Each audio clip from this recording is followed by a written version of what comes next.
Hi friends, எல்லாரும் எப்படி இருக்கீங்க? இந்த வீடியோவில் என்னுடைய கவுன்சிலிங் எக்ஸ்பீரியன்ஸை சந்தோஷத்தோடு உங்கள்கிட்ட நான் ஷேர் பண்ணிக்க வந்திருக்கேன். இந்த வீடியோவை பார்க்கும்போது கண்டிப்பாக நீங்களும் இந்த சந்தோஷத்தை ஒரு நாள் அனுபவிக்கணும் அப்படிங்கிற எண்ணம் உங்களுக்கு வரும். கண்டிப்பாக நீங்களும் ஒரு நாள் என்ன பண்ணுவீங்க, சக்ஸஸை ரீச் பண்ணுவீங்க. அப்படி ரீச் பண்ண முடியும் அப்படிங்கிறவங்க கண்டிப்பாக என்ன பண்ணுங்கள், கமெண்ட்ஸில் போடுங்க. இந்த வருஷமே நிறைய நண்பர்கள் கிடைக்குமா கிடைக்காதா அப்படிங்கிற ஆவலோடு என்ன பண்ணிகிட்டு இருக்காங்க, காத்துட்டு இருக்காங்க. அவங்க கவலைப்படாதீங்க. கண்டிப்பாக என்ன பண்ணுங்கள், அடுத்த எக்ஸாமுக்கு இதே மோட்டிவாக படிக்கும்போது நீங்கள் தான் என்ன பண்ணணும், அடுத்த தடவை ஃபஸ்ட்டு டே கவுன்சிலிங்காக போக போகிறீங்க. அதை மட்டும் மனசில் வச்சுக்கோங்க. யாரும் நம்மளுக்கு கிடைக்கல அப்படின்னு சொல்லிட்டு என்ன பண்ணாதீங்க, வருத்தப்படாதீங்க. இந்த தடவை நிறைய நல்ல போஸ்ட் இப்போ நான் 5th டே மார்னிங்கே போயிட்டேன். 41வது ஆள் காலையிலேயே போகிறேன்.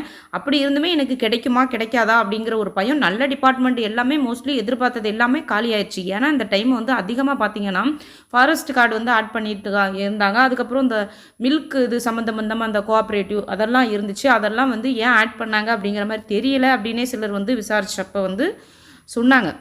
ஸோ நான் என்னோடய கவுன்சிலிங் அனுபவத்தை வச்சு நான் என்னோடய நண்பர்களுக்கு என்ன சொல்கிறேன் அப்படின்னா, நீங்கள் போகணும், நல்ல டிபார்ட்மெண்ட் எடுக்கணும், சொந்த ஊர் கிடைக்கணும் அப்படின்னா நீங்கள் என்ன பண்ணணும், கண்டிப்பாக ஃபஸ்ட்டு 3 நாளில் போனோம் அப்படின்னா கண்டிப்பாக நம்ம நினச்சதை என்ன பண்ண முடியும், ஒரு பயம் இல்லாமல் ஒரு ஜாலியாக போயிட்டு நம்ம நினச்ச போஸ்ட் நம்மளுக்கு கிடைக்கும் அப்படிங்கிற மாதிரி ஒரு இதில் போயிட்டு வந்துடுறோம். இந்த டைம் 4th டேயே அவங்களுக்கு மோஸ்ட்லி எதிர்பார்த்த டிபார்ட்மெண்ட் கிடச்சிருக்காது அப்படிங்கிற மாதிரி தான் நினைக்கிறேன். நான் 5th டே நான் பார்த்து வச்சுருந்த டிபார்ட்மெண்ட் அப்படிங்கிறது வேறு. பட் ஃபைனலாக ரொம்ப நான் சோசியல் வெல்ஃபேர் அந்த மாதிரி கேர்ள்ஸுக்கு பெஸ்ட்டாக இருக்கும். மீடியம் லெவல் டிபார்ட்மெண்ட்டு ஓரளவுக்கு எடுத்துக்கோங்க, நல்லாயிருக்கும், ப்ரொமோஷன் குயிக்காக இருக்கும் அப்படிங்கிற மாதிரி சொன்னாங்க. அந்த டிபார்ட்மெண்ட் தான் ஃபஸ்ட்டு ஐடியாவில் வச்சுருந்தேன். அப்போ 4th டே என்ன ஆகுது அப்படின்னா, சோசியல் வெல்ஃபேரில் எம்பிசிக்கு ஒரே ஒரு சான்ஸ் மட்டும் இருக்கும். ஜென்ரலில் எல்லாமே காலி ஆயிடுச்சு. அப்போ என்ன ஆச்சு, ஃபஸ்ட்டு புதன்கிழமை ஸ்டார்ட் ஆகிறப்ப ரொம்ப சந்தோஷம், நம்ம கவுன்சிலிங் போக போகிறோம் அப்படின்னு சொல்லிட்டு ரொம்ப ஹாப்பியாக இருந்துச்சு. அதுக்கு அடுத்த நாள்லாம் என்ன ஆகுதுன்னா, கொஞ்சம் இதாக ஆரம்பிக்குது, வேக்கன்சி ஓட எல்லோரும் எடுக்க என்ன ஆகுது, சந்தோஷம் எல்லாம் குறைய ஆரம்பிச்சிருது. நான் சனிக்கிழமை இங்கேருந்து கிளம்பிட்டேன். சனிக்கிழமை காலையிலேயே காரில் தான் போனோம். பசங்க ஃபேமிலியாகவே போனோம். எல்லாரையும் கூட்டி போயிட்டு பசங்களெல்லாம் அங்கே சுற்றி காட்டணும் அப்படின்னு சொல்லிட்டு ஞாயிற்றுக்கிழமை வெளியில் போகிறோம், சுற்றி பார்க்குறோம் அப்படிங்கிற ஐடியாவில் தான் முன்னாடி நாங்கள் பிளான் பண்ணது. சுற்றி பார்ப்போம், திங்கக்கிழமை கவுன்சிலிங் போயிட்டு செவ்வாய்க்கிழமையும் சுற்றி பார்ப்போம். 2 நாள் ஃபுல்லாக பார்த்துட்டு அங்கே அக்கா வீடு சென்னையில் இருக்காங்க. அந்த மாதிரி தான் பிளான் பண்ணி போனோம். ஆனால் அங்கே பார்த்தீங்கன்னா சோசியல் வெல்ஃபேரில் ஒன்றே இருந்துச்சு. என்னடா சோசியல் வெல்ஃபேர் இப்போ ஒன்று இருக்குது, நம்மளுக்கு கிடைக்குமா கிடைக்காதா அப்படிங்கிற ஒரு குழப்பம் ஆயிடுச்சு. சனிக்கிழமை ஈவினிங் ரிப்போர்ட் வந்ததையுமே நிம்மதியெல்லாம் போயிடுச்சு. ஞாயிற்றுக்கிழமை உள்ளாம் சுத்தமாக டோட்டல் மைண்டு என்ன ஆயிடுச்சு, அப்படியே பிளாங்காக இருக்குது. இப்போ என்ன பண்ணுறது, நாளைக்கு நம்ம வேறு டிபார்ட்மெண்ட் ஐடியாவும் நம்ம பார்க்கல, அதுக்கு கீழே இருக்கிற டிபார்ட்மெண்ட்டெல்லாம் பார்க்கல. அதுக்கு மேலே இருக்கிற டிபார்ட்மெண்ட்டே கிடைக்கும் அப்படின்னு சொன்னாங்க. போன தடவை நாங்கள் கவுன்சிலிங் டிஸ்கஸ் பண்ணும்போது இந்த குரூப்ஸ் எல்லாம் என்ன சொல்கிறாங்க அப்படின்னா, 5th டேவே விஓ இருந்திருக்கு. இந்த லோகேஷ் பிரகதின்னு ஒரு பொண்ணுலாம் பார்த்தீங்கன்னா நாகப்பட்டினம் எடுத்திருக்காங்க. 5th டே விஓவே எம்பிசிக்கு அவைலபிளாக இருந்துச்சு. உங்களுக்கு நல்ல டிபார்ட்மெண்ட் இருக்கும் சிஸ்டர், நீங்கள் ஏன் பயப்படுறீங்க அப்படிங்கிற மாதிரி சொல்கிறாங்க. நம்மளுக்கு என்ன தெரியும், அந்த சொல்கிறத வச்சு தானே நம்ம இது பண்ண முடியும். அப்போ ஒரு ஐடியா இல்லை. அப்போ கரெக்டாக நான் எடுத்த என்ன டிபார்ட்மெண்ட் அப்படின்னு சொல்லி பார்த்தீங்கன்னா, கோஆப்ரேட்டிவ் டிபார்ட்மெண்ட் எடுத்திருக்கேன். கரெக்டாக ஒரு 2 ஞாயிற்றுக்கிழமை 2:30 அந்த டைமில் தான் என்ன பண்ணேன், ஒருத்தவங்கள்ட்ட கால் பண்ணி கேட்டேன். அவங்க தான் இந்த மாதிரி ஐடியா எனக்கு சொன்னாங்க. இந்த மாதிரி ஒரு டிபார்ட்மெண்ட் இருக்குது, அதுலேயுமே கோஆப்ரேட்டிவில் ஒரே ஒன்று இருக்குது, எம்பிசிக்கு இருக்குது. ஸோ அப்போ அதையும் எடுத்துருவோம் அப்படின்னு சொல்லிட்டு ஃபஸ்ட்டு கோஆப்ரேட்டிவ் வைங்க, அதுக்கடுத்து சோசியல் வெல்ஃபேர் வைங்க, அதுக்கடுத்து கோஆப்ரேட்டிவ் ஆடிட் வைக்க சொன்னாங்க, அதை வச்சுருந்தேன். அதுக்கப்புறம் ஹச்ஆர்என்சி இருந்துச்சு, அப்புறம் மெடிக்கல் அண்ட் ரூரல் ஹெல்த்து, அதுக்கடுத்து ஃபைனலாக அக்ரியா ஸ்கூலா. மேலே இருக்கிறது எல்லாமே எப்படி தான் இருக்குது, 2 2 1 3 4 7 இந்த மாதிரி தான் இருக்குது. ஒருவேளை இந்த லெவலுக்கு வந்துருமோ அப்படிங்கிற ஒரு பயம். இவ்வளோ கஷ்டப்பட்டுட்டு நம்மளுக்கு ஒரு நல்ல டிபார்ட்மெண்ட் கிடைக்கலையே, நம்ம தெரிஞ்ச நம்ம கேர்லெஸ் மிஸ்டேக்கில் 2 கொஷின் விட்டோமே, அந்த 2 கொஷினை கரெக்டாக போட்டிருந்தோம் அப்படின்னா இன்றைக்கி நம்ம நினச்ச டிபார்ட்மெண்ட் எடுத்துருக்கலாம் அப்படிங்கிற மாதிரி ஒரு வருத்தம் இருந்துகிட்டே இருந்துச்சு. நீங்களும் என்ன பண்ணணும், எக்ஸாம் எழுதும்போது இதெல்லாம் ஏன் சொல்கிறேன் அப்படின்னா, இந்த ஒரு மார்க்கோட வழி அந்த டைமில் தான் நம்மளுக்கு புரிய ஆரம்பிக்குது. ஏன்னா எல்லாரும் ஒரே லெவலில் தான் படிக்கிறோம். நம்ம கேர்லெஸ் மிஸ்டேக் ஒரு மார்க் விடுறதுலையும் ஒரு மார்க்கில் மட்டும் எத்தனை பேர் வர்றாங்க. கிட்டத்தட்ட எனக்கு தெரிஞ்சு என்னோட ரேங்க்லேயே எனக்கு பின்னாடி 1660னா எனக்கு 1300 இதிலேருந்தே ஸ்டார்ட் ஆகுது. எனக்கு பின்னாடி 2009 வரை 171 போட்டவங்க வர்றாங்க. எனக்கு ஏஜ் வைஸ் நான் என்ன பண்ணுறேன், அவங்களோட கூட நிற்கிறேன். இதே இன்னும் எனக்கு ஏஜ் கம்மியாக இருந்துச்சு அப்படின்னு சொன்னால் என்ன பண்ணுவேன், இன்னும் அவங்களோட பின்னாடி போயிருப்பேன் நான். அந்த மாதிரி இருக்க ஒவ்வொரு டைம் அதே மாதிரி டிகிரி வந்து 2 டிகிரி வச்சுருக்கவங்களுக்கு தான் என்ன பண்ணுவாங்க, ஃபஸ்ட்டு ப்ரியாரிட்டி கொடுப்பாங்க. ரேங்க் போடும்போது 1 மார்க்கில் தான் 1000 பேர் வர்றாங்க அப்படிங்கிறத மனசில் வச்சுட்டு ஒவ்வொரு கொஸ்டினும் முக்கியம் அப்படிங்கிறத அந்த டைமில் நம்மளுக்கு வந்து புரியும். இப்போ அந்த 1 மார்க்கில் போஸ்ட் விட்டுட்டு எத்தனை பேர் போகவும் என்ன பண்ணுவாங்க, போகவும் செய்வாங்க. அதையும் நம்ம வந்து என்ன பண்ணணும், புரிஞ்சுக்கணும். அதையும் சொல்கிறாங்க. புலவரை நிறைய பேர்கிட்ட கால் பண்ணி கேட்கும்போது, இன்றைக்கி வந்து உங்கள் லைஃப்பில் ரொம்ப நீங்கள் சந்தோஷமான இருக்க வேண்டிய நாள், இன்றைக்கி போயிட்டு இப்படி குழம்பிட்டு இருக்காதீங்க, கண்டிப்பாக நீங்கள் நினச்ச டிபார்ட்மெண்ட் கிடைக்கும் அப்படின்னு சொல்கிறாங்க.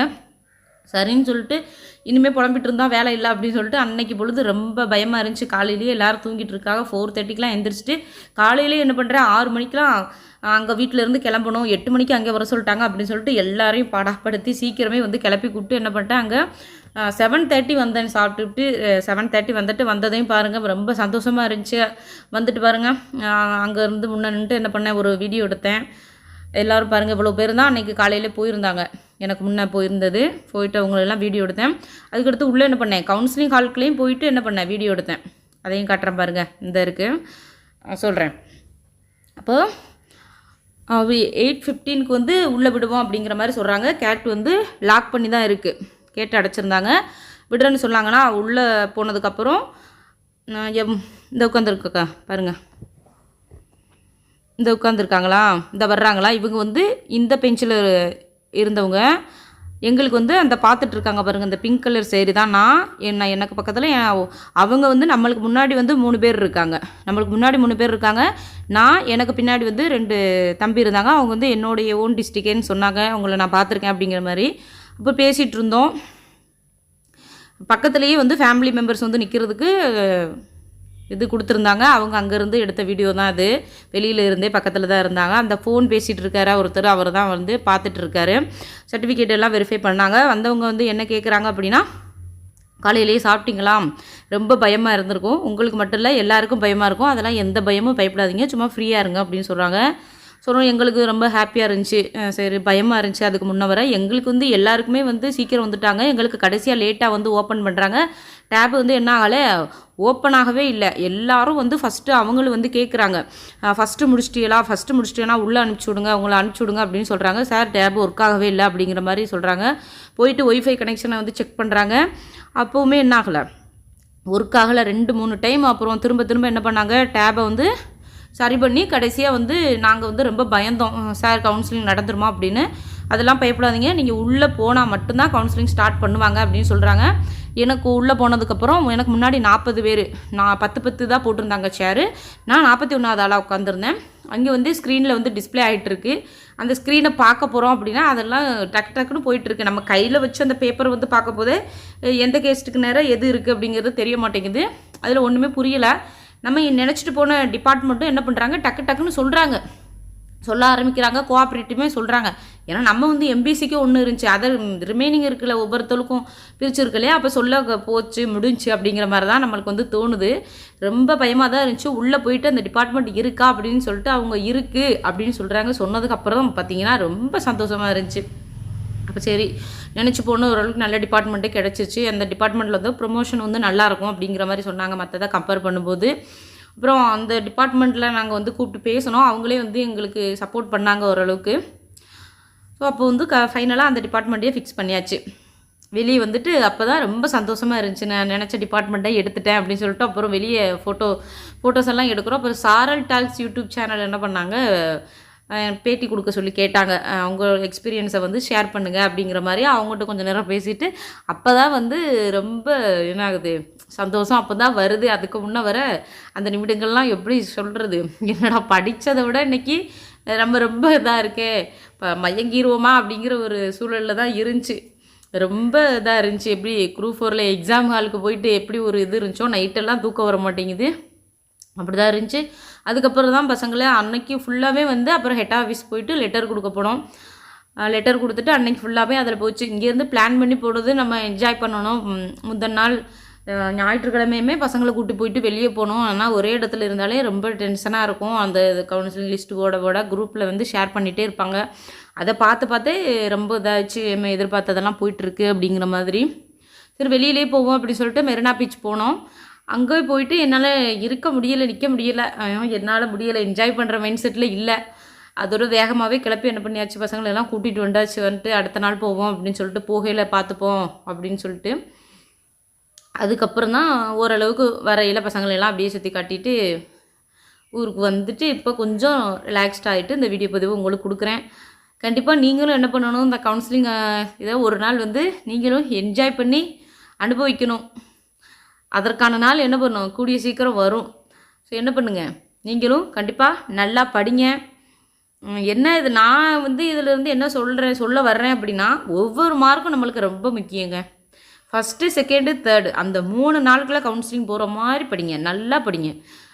அப்புறம் போட்டு நம்ம பின்னாடி நின்றுட்டு அது ரொம்ப ப்ரெஷராக இருக்குது. இப்போ ஃபஸ்ட்டு டே போடுறவங்க என்ன பண்ணுவாங்க, எந்த ஒரு கன்ஃபியூஷனுமே இருந்திருக்காது, ஓரளவுக்கு ஜாலியாக போயிருந்திருப்பாங்க. இன்னும் எனக்கு பின்னாடி இருக்கிறவங்களாம் ரொம்ப புலம்புற மாதிரி தான் இருக்குது. கவுன்சிலிங் ஹாலில் இருந்துட்டு கூட நான் வந்து என்ன பண்ணேன், வாய்ஸ் ரெக்கார்ட் போட்டுட்டு இருந்தேன். எனக்கு போயிட்டுருக்கு, இருக்குமா இல்லாதானே தெரியலை அப்படிங்கிற மாதிரி அவங்கெல்லாம் சொன்னாங்க. இன்றைக்கி உங்கள் வாழ்க்கையில் சந்தோஷமான நாளுங்க, ஜாலியாக இருங்க, ஏன் இந்த டைம் கூப்பிட்டு இப்படி இது பண்ணிகிட்ருக்கிய அப்படின்னு சொல்லிட்டு. ஸோ ஓகேன்னு அக்செப்ட் பண்ணிட்டு கடைசியாக உள்ளே போயிட்டு ஏதோ ஓரளவுக்கு என் மனசுக்கு பிடிச்ச ஒரு துறையை வந்து சூஸ் பண்ணிட்டேன். அது மாதிரி நீங்களும் கண்டிப்பாக ஒரு நாள் வந்து என்னது சூஸ் பண்ணணும், ஒரு ஆஃபீஸர் ஆகணும். அதுக்கு என்னுடைய மனமார்ந்த வாழ்த்துக்கள். நல்லா படிங்க ஃப்ரெண்ட்ஸ். அடுத்தடுத்த எக்ஸாமில் டைம் ஓடுறது தெரியாது, டைம் ஓடிட்டுருக்கு. என்ன பண்ணுங்கள், கொஞ்சம் வேகமாக என்ன பண்ணுங்கள், சிலபஸை கவர் பண்ணுங்கள். உங்களை அடுத்த வீடியோவில் சந்திக்கிறேன். நன்றி ஃப்ரெண்ட்ஸ்.